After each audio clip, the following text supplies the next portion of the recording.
Paborito ng lahat ang tsokolate. Mapa white, milk or dark man yan. Paboritong merienda o panghimagas ito. Lingit sa ilan, maraming benepisyong hatid ng tsokolate sa ating kalusugan. Ito ang nagbibigay inspirasyon kay Kubi para i-manage ang isang restaurant na puro tsokolate ang nasa menu. Chocolate actually makes you happy. It has the chemicals to do that, but it's naturally so. But dark chocolate is the best one in terms of healthy eating. It has antioxidants, which get rid of the free radicals in your body. Sa isang pag-aaral sa Germany, dark chocolate ang pinaka-healthy kaysa sa ibang klase. Kumain ng 30 grams kada araw para sapat na antioxidants ang makuha. Hindi pangkaraniwan ang chocolates na ino-offer nila dito. All natural, walang halong preservatives o emulsifiers. We're quite radical with chocolate. We like to experiment and combine it with different things. We've recently started working with chocolate and celery, so very, very different. Bukod sa gulay na may tsokolate, popular din sa kanila ang Maybug, strawberry na sinawsaw sa tsokolate. Meron ding tsokolate na may halong chili o sili.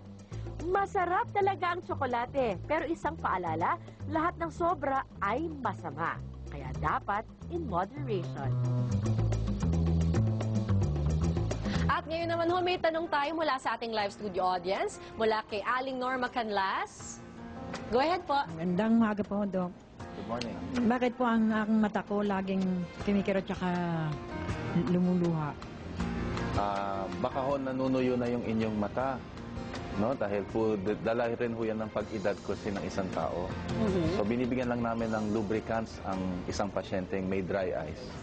Okay, maraming salamat po sa inyong tanong. May tanong rin po si Violeta Cruz. Hi, Nay. Umaga po, Dok. Magandang Ako po umaga. operado sa katarata.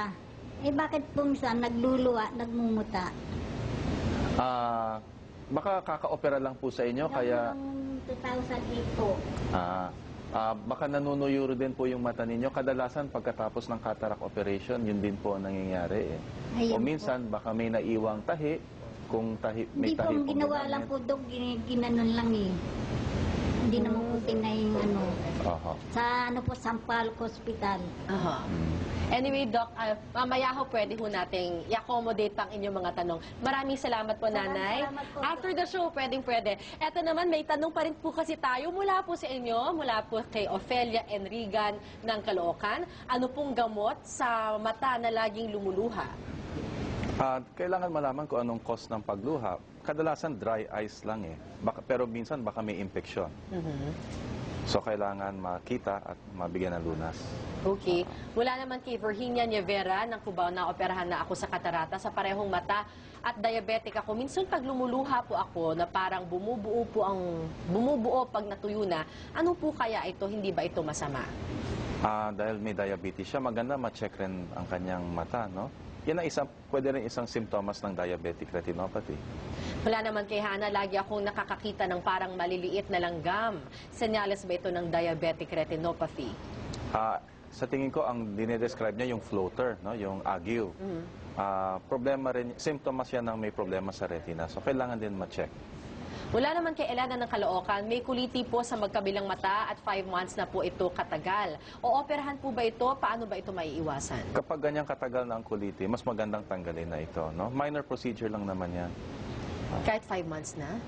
Yes. Wala naman kay Jen po, bakit po sumasakit ang mata ko kapag sumasakit ang ulo ko? May diabetic retinopathy ba ako? Malamang hindi dahil sa diabetic retinopathy. Pag sumasakit ang ulo, ang isang simptomas din, naglalabo at sumasakit yung mata. At kay Nina Santos naman, 60 years old, maraming beses na po akong na-laser. Laging nagluluha ang mata ko, pagising pa lamang hanggang gabi. Masama ba ito? Yung pagluluha kasi maraming dahilan yan eh. So, na-laser siya siguro dahil sa diabetes. So, kailangan ma-check siya ulit.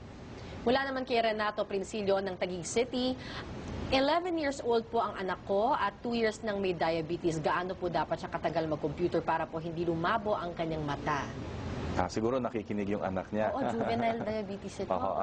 Usually sa mga bata, wag lang higit sa 1 oras sa isang araw. na gumagamit ng computer. No? Type 1 or type 2 po yun pag sa bata? Usually type 1.